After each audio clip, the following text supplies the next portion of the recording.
Hey guys, um, I've been kind of going back and forth on how I wanted to do this. If I wanted to do like an editorial about it, or if I wanted to do like a tribute video about it, and I still might. Haven't decided.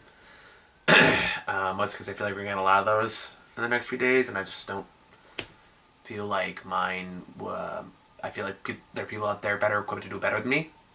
Um, and I also don't want to seem like I'm trying to capitalize on what happened in any way, shape, or form. So I thought the best way to do this would just to be do it simply and do it honestly, um, and just kind of talk about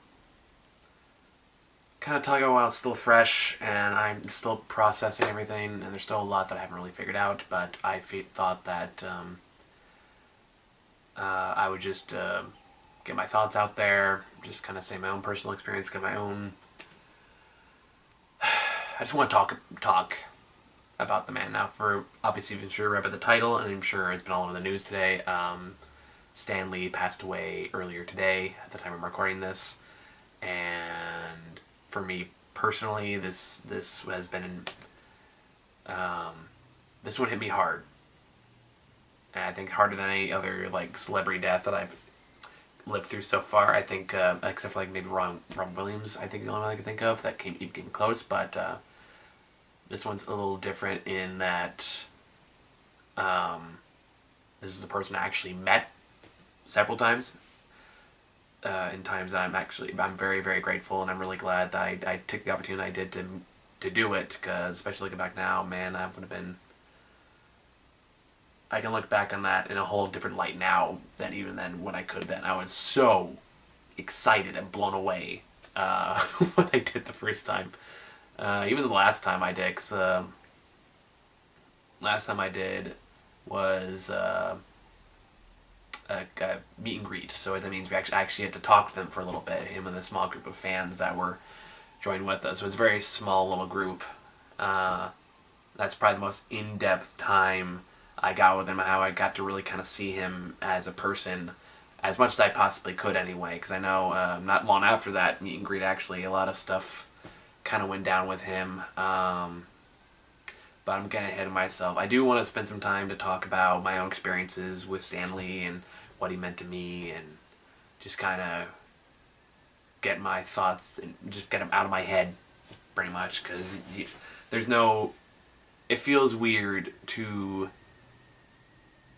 for me anyway, to grieve over someone you didn't know very well. I mean, a person that you worshipped, and a person that basically created so much that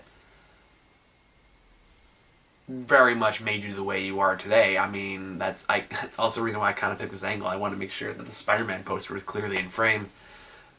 I'm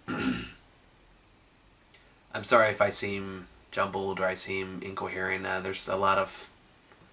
I still haven't really processed all the emotions or all the thoughts behind it yet, so this is scrambled. That's why. Stan Lee was absolutely one of my heroes growing up. Right up there with probably like actually the top hero, I would say, because he definitely inspired so much of who I am and so much I looked up to.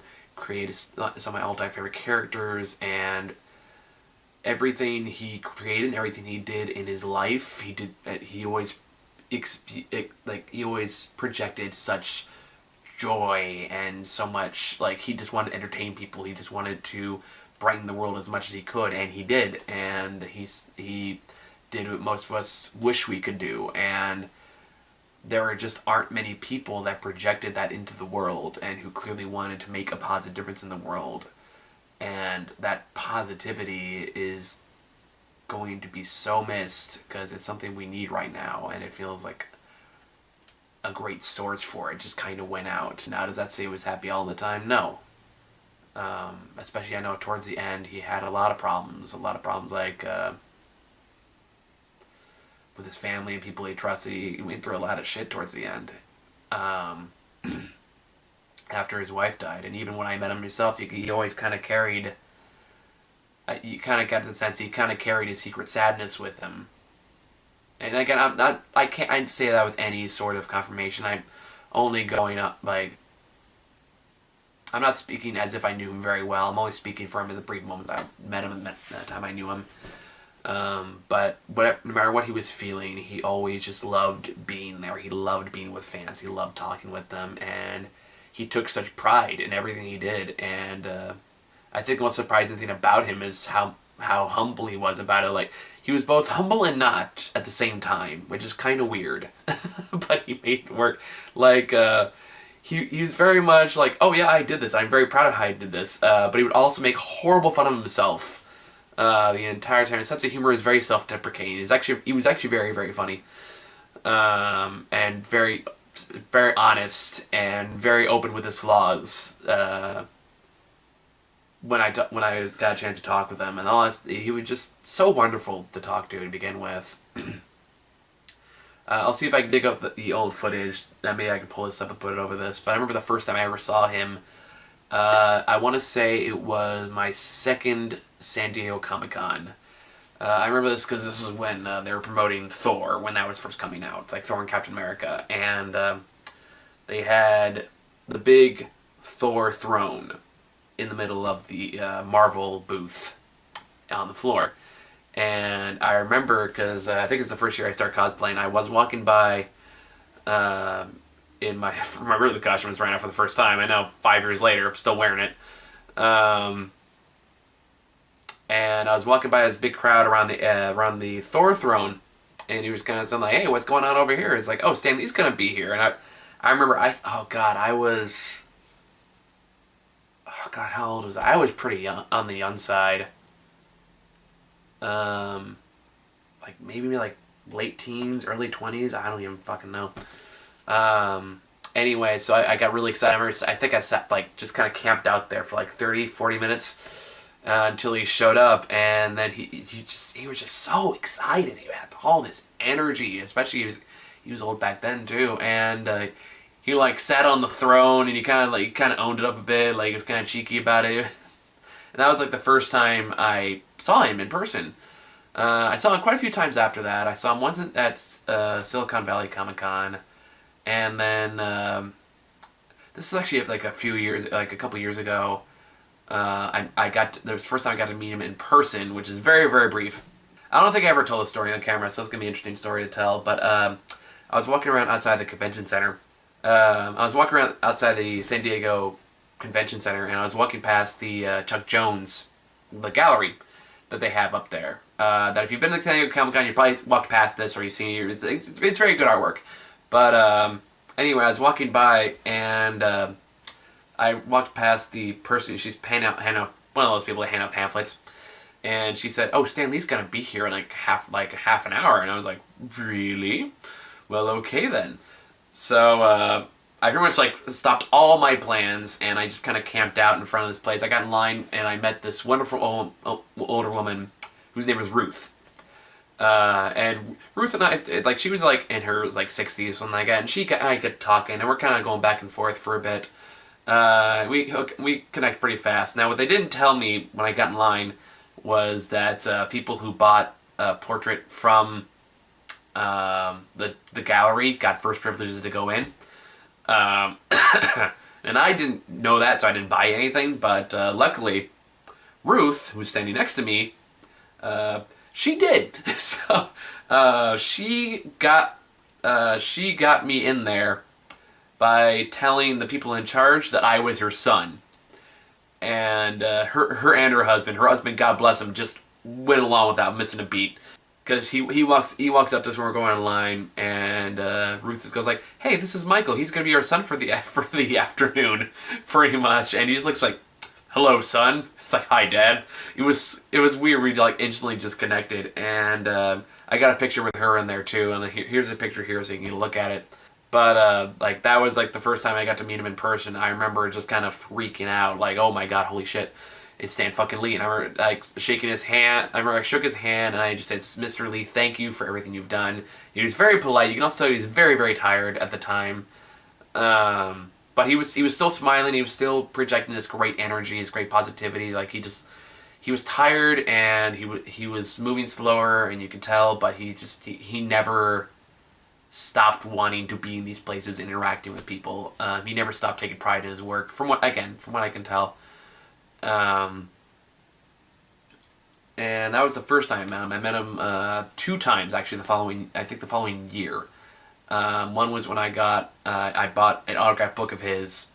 Like it was a new book he just wrote out for a publisher, and he was there to hand out copies, and I met him very very briefly through that.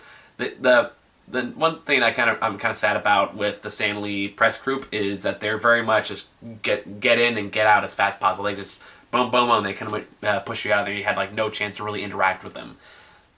So that same year, I was also lucky enough, and I'm so glad I did this now.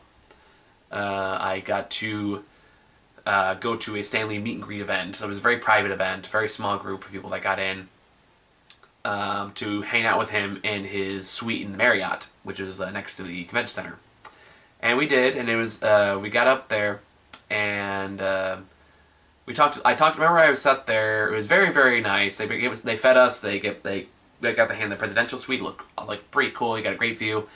And we talked a little bit with his handler at the time, Max, who seemed like a pretty good guy, although he eventually got kicked out of Stan Lee's troupe shortly thereafter for alleged elder abuse, which was really sad to hear. But then Stan Lee came down, and same kind of thing. You could tell he was definitely tired, and this is shortly after his wife died, so we were under very, very careful orders not to bring that up. But yeah, he was just so chipper, and you could tell he was working through a lot, but at the same time, these kind of events are what he lived for, and yeah, meeting him and talking to him was such a delight, and I was surprised by how funny he was, and how self-deprecating he was, and how frank he was about everything. Yeah, he was just so happy to be there, and it was such a warm energy he projected into the world, and we're not gonna get that again. And I don't know how to feel about that.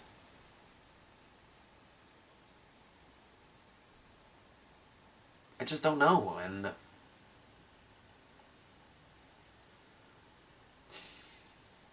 there are no words I can say are good enough to properly demonstrate not only how much we lost as someone who is a living legend, but also just a fantastic person who, despite all his flaws, just loved his work and was so passionate about it. He never stopped being passionate about it. He was always very clear about his legacy. He was always very aware of what he did and how much they meant to people, and he owned a lot of that. But he used it to... He used the legacy that he knew he created to try to spread joy and understanding, and try to be the living embodiment of the morals that his characters taught.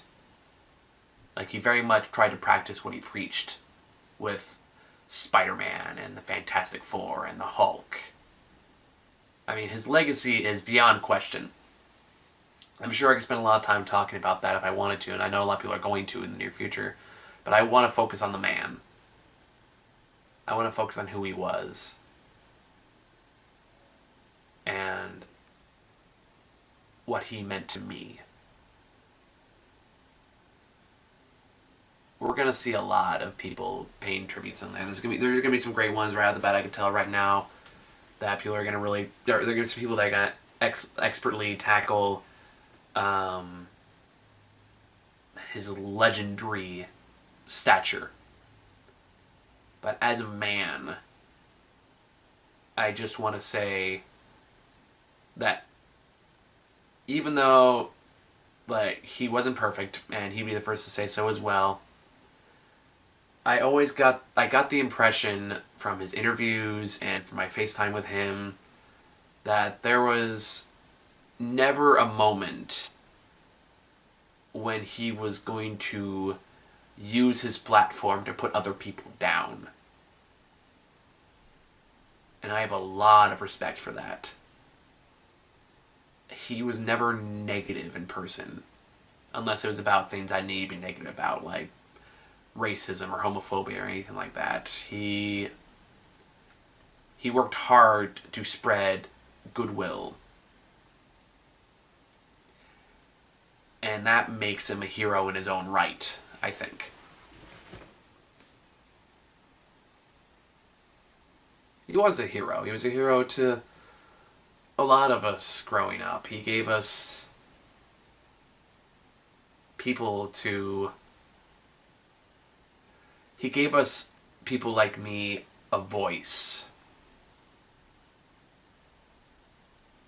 a place to belong.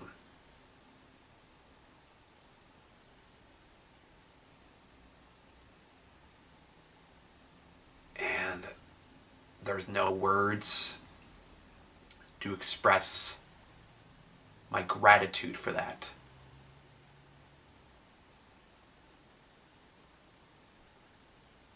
We lost an irreplaceable magic. And we're never going to get someone like him again.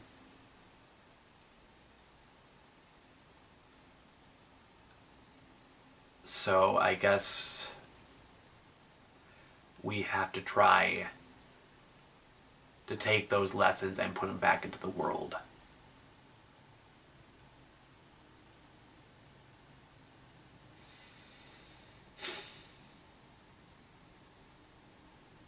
Rest in peace, Stanley.